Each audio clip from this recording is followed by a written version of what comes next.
Hi, welcome everyone to this webinar. This webinar is hosted by Danfoss High Pressure Pumps. Today, your hosts are Kevin Evald, Product Manager at Danfoss High Pressure Pumps for SWRO, and myself, Amogh Sharma, Application Marketing Manager for SWRO. Danfoss is a major company based in Denmark with sales and services across 100 countries. We at Danfoss strive to be our customers' leading partner in green transition. We invest heavily in research and development to help customers become more energy efficient. The high pressure pumps division focus on energy efficient high pressure pumps and energy recovery devices. Almost 60% of our sales go to SWRO industry, but we have also solutions for marine, land-based industrial water recycling and reuse, and humidification applications. 71% of Earth's surface is water, but only less than 1% is usable fresh water. Today, more than 2 billion people still lack potable water. And by 2030, more than 5 billion people will be living in severe water stress regions. The demand is increasing while the supply remains constant, and it is expected that the demand will exceed the supply by 40%.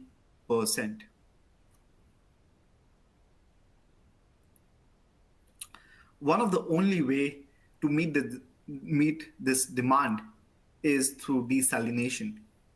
However, desalination is energy intensive with a specific energy consumption of 3.65 kilowatt hour per cubic meter. Specific energy consumption is the amount of energy used to produce 1 cubic meter of water. So let's have a question for you guys. What is important to you when choosing a high pressure pump for your seawater RO plant? So Kevin, what do you think? What is important to you? I think that I would probably choose the energy efficiency as number one. And Okay. yeah, because basically the cost per cubic meters are what matters, I believe. What about you? Of course, it's a tough thing between price and energy efficiency. But considering that the electricity prices are rising higher, and with the importance of green energy, and also try to, thinking about the climate goals and everything, energy efficiency turns out to be number one for me as well. Yeah. So what did they answer here? Let's see what they answered. Well, everyone is on the same page. Energy efficiency. Things maintenance. Interesting.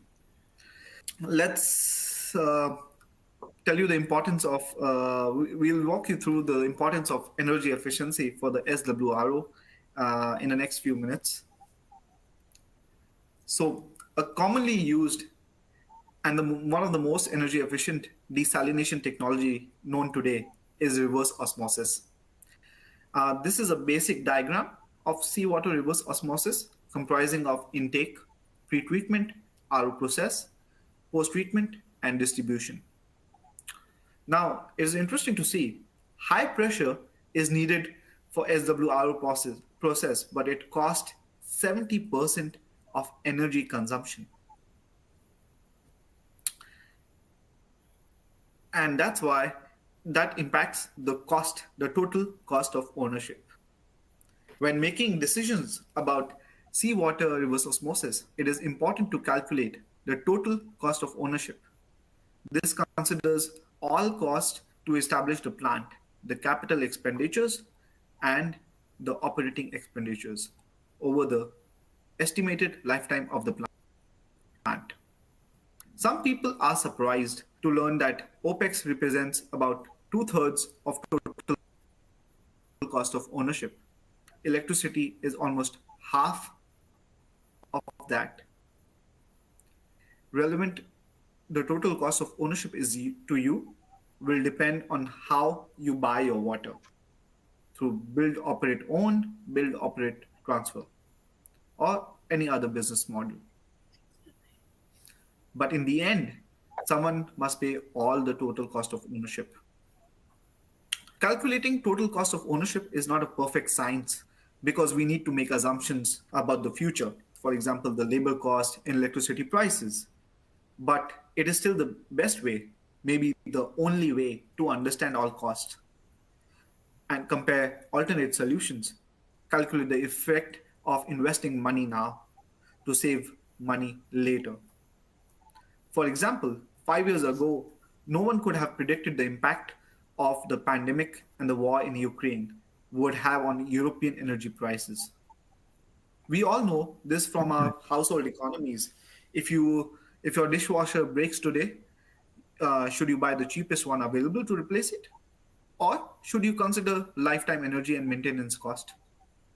We know we should consider total cost of ownership, but sometimes we choose the lowest price anyway, no matter that this will increase the total cost of ownership. And some people do same with the seawater reverse osmosis. Many people don't realize how much electricity can be saved by choosing the right high pressure pump, although the represents only about one third of all pump costs, or about, let's say, 1.2% of all the capex. Choosing the most energy efficient pump technology can save you up to 20% in lifetime energy cost, and that's quite a bit. So, from this, we have a next question for you guys. What kind of high pressure pump do you use today? So, Kevin, do you think about total cost of ownership while When I buy my dishwasher, or any maybe anything else as well? any other appliance, I think what I would probably think about is how much I'm gonna use it. Like if I was buying my fridge and it's gonna be running 24/7, then I would probably think about what the efficiency is of it. And I think the same would apply to when I would choose a pump, of course. Yeah. I mean, for me also, I think it is even by choosing a laptop. When I'm buying a laptop, I think I just look at the price. But in all fairness, I started maybe recently started changing this thing because we buy a laptop for a longer period, and you know, it is all the other features are very important. From Yeah, energy yeah, efficiency is also very important in that appliance when we are thinking about how yeah, much amount is needed to maintain it.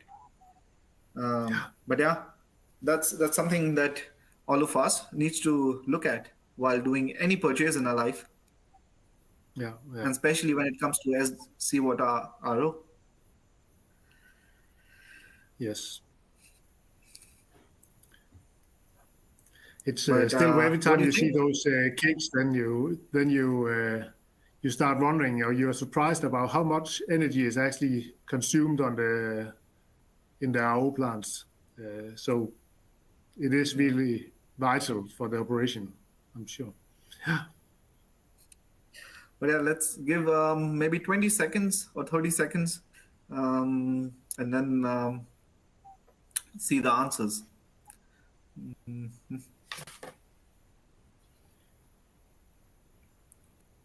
So let's see what you guys have answered. Interesting. So the 66% are using axial piston pump.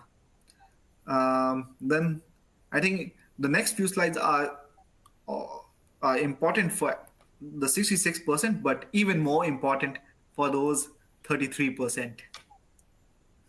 Um, so in real life operating conditions, where there's a lot of variations in water demand, the season, Um, Nominal and actual energy efficiency are always different for centrifugal pumps, while axial piston pump remains constant.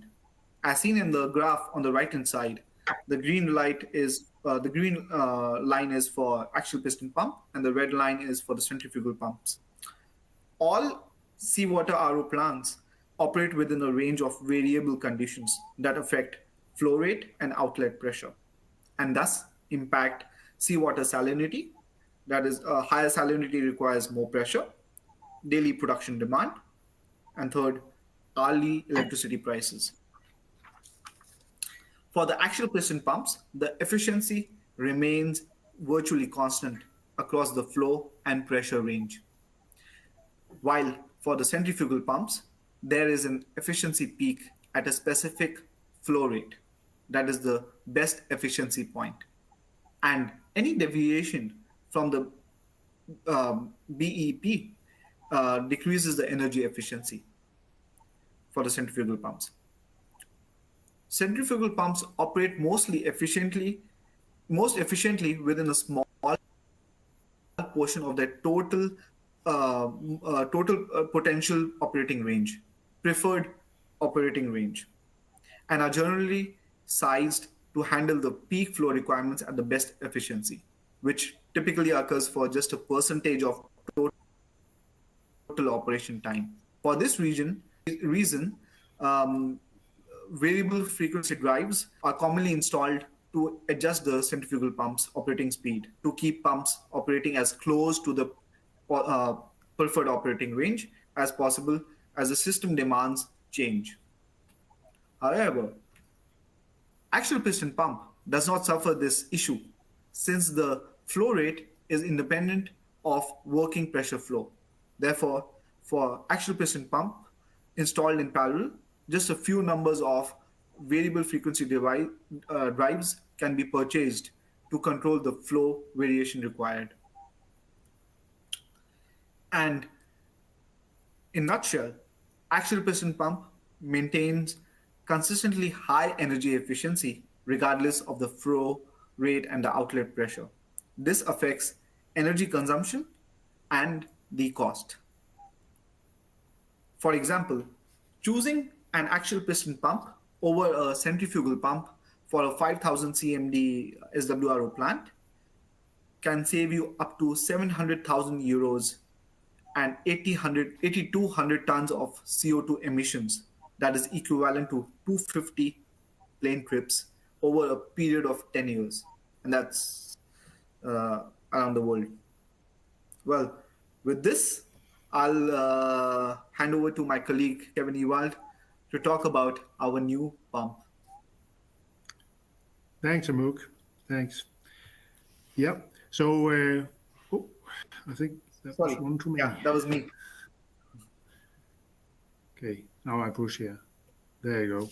So we are introducing this new axial piston pump, which is still a positive displacement pump. You could basically say that we have improved the old axial piston pump with robust technology, where we have changed some of the parts for ceramics to increase the robustness of the pump. The new pump is released in the flow rates from 21 to 38 cubic meters per hour. And we have made 3 different versions, one for seawater RO and one for low pressure industrial wastewater, recycle and reuse, but also one for high pressure industrial water, recycle and reuse. So there's different versions depending on what pressures you want to operate at. They are all prepared for digitalization. That means there's ports for measuring pressures on the inlet ports or the outlet ports. There's also a place where you can mount a vibration sensor and use that for monitoring the operation of the pump. I'll get into the monitoring in a later slide. So the upgraded features is that we are reducing the particle sensitive sensitivity of the pump. And this allows us to increase the inspection intervals, basically because the more robust technology is not prone to wear in the same way. So we are reducing this by twice. That also means that this the standard filtration that we require for the pump will be 5 micron nominal, similar to what you see in for centrifugal pumps. This will, of course, also reduce your service cost, because basically you don't have to service as much as you would previously. The things that we have changed is the valve plates and the port plates. So basically what we have here is the Axial piston pumps in an exploded view. The wear surfaces are the ones sliding up against each other, and in this, the rotor is in the middle, just on the right side of the valve plate. And the valve plate and the rotor is rotating together with the pistons. And here we have changed the surfaces to ceramics. For the pistons, we have improved the piston body. So when they move in the cylinders, they are not prone to wear in the same way as before because they are hardened. The monitoring for these pumps are available for the APP 21 to 92, including this version of the APP pump with ceramics. The monitoring is allowing us to detect if there's any problems with the product. We are able to identify issues and detect them before they happen. So that is allowing you to do a proactive maintenance on them. It improves your unexpected downtime, and it also helps you reducing your costs for the spare parts, as you will not need as many. When you have the failures, you will typically only exchange the parts that are actually worn and not any damages caused by servicing it too late. The inspections can also be optimized. So where you normally would inspect a pump every second year, you would be able to base your inspections not only on the time from when you did your last service, but also based on the data that you collect from the monitoring device. The benefits of this is that you'll have a higher uptime, as you will not see these unexpected failures. Your reliability is improved, and you're operating the pumps within the limits and to its limits as well in regards to spare parts. And this will, of course, reduce your costs for maintenance and service. So at Danfoss, yeah. So at Danfoss, we collaborate with our customers, ensuring value creation for them. And that's what we have done with our new APP pumps with ceramics. This new pumps means no compromise between extreme robustness and market-leading energy efficiency. That's what our customers have to say about this. So, a question for you guys. Would you prefer one supplier for your key components like pumps, energy recovery devices, drives, and sensors from one source of supplier? What do you think, Kevin? Would you? Oh yeah, I would always go for the one where I can get everything. That's also why Amazon is so popular, right? That you go and you buy everything at the same place. So yes, that is true. Well, I see there are already some questions in the chat box. Maybe we can use this time to answer that. So the first question is, do you have any references, and what do they say about the pump's performance? Well, we do have references, and as I mentioned in my previous slide, the customers are really happy with the pump and its features. and they while maintaining the energy efficiency of our pumps that they have been using. You want to take another question, Kevin? Yeah, I can take Will one you here. launch more sizes of the new pump? Yeah. Yeah. So we are planning to launch more sizes of this new pump. Now we have launched the 30 and 38, and we are also launching the 21 and 26. And basically, we'll have 21 and 26 for the low pressure is coming in a couple of months. And then obviously we are looking into upgrading some of the other sizes that we have for the standard pumps as well. The timeline for this is still not fixed, but of course it's something we are looking into. All right. I think there are more questions, but we can move on and maybe answer all the other remaining questions. So, interesting. 80% say yes, they would like one supplier. Well, in that case, Danfoss is an ideal partner for you to source all the key components from high pressure pumps to energy recovery devices, drives, and pressure transmitters to maximize energy efficiency of your seawater RO plant. We have more than 22,000 of installations across land-based, mobile and containerized and marine solutions globally.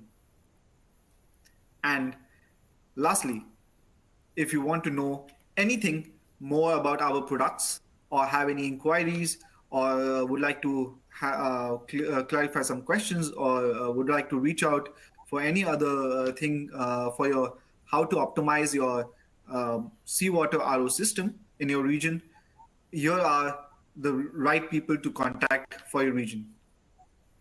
North Darren Williams in North America, Mohammed Ali Al Homzi in Middle East, Jose Lee in Asia Pacific, Claudio Giannacotti in South Europe, Rajasekharan Jagannathan in India, Felipe Ibarra in Latin America, Kent Meds in North Europe, Daniel Schmitz in Central Europe, and Jesper Benz in Europe.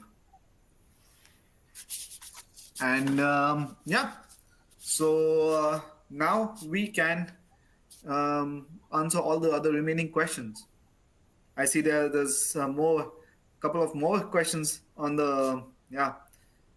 So the next question is, can the monitoring be used for all your pumps? Yes. Kevin, would you like to take that?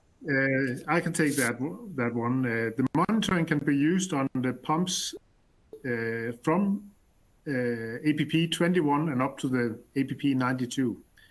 And the reason why the monitoring is not applicable to the remaining pumps at the moment is because obviously there's a lot of data that needs to be processed when evaluating some of these signals that we get from the sensors. And so far, the 21 to 92 have been in focus as though they are the ones,